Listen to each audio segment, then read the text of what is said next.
First Samuel chapter 27, Holman Christian Standard Bible. David said to himself, "One of these days I'll be swept away by Saul. There is nothing better for me than to escape immediately to the land of the Philistines. Then Saul will stop searching for me everywhere in Israel, and I'll escape from him." So David set out with his 600 men and went to Achish, son of Maok, son of the king of Gath. David and his men stayed with Achish in Gath. Each man had a family with him, and David had his two wives, Ahinoam of Jezreel and Abigail of Carmel, Nabal's widow. When it was reported to Saul that David had fled to Gath, he no longer searched for him. Now David said to Achish, "If I have found favor with you, let me be given a place in one of the outlying towns so I can live there. Why should your servant live in the royal city with you?" That day Achish gave Ziklag to him, and it still belongs to the kings of Judah today.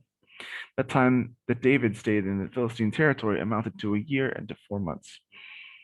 David and his men went up and raided the Geshurites, the Gizerites, the Gerzites, and the Amalekites.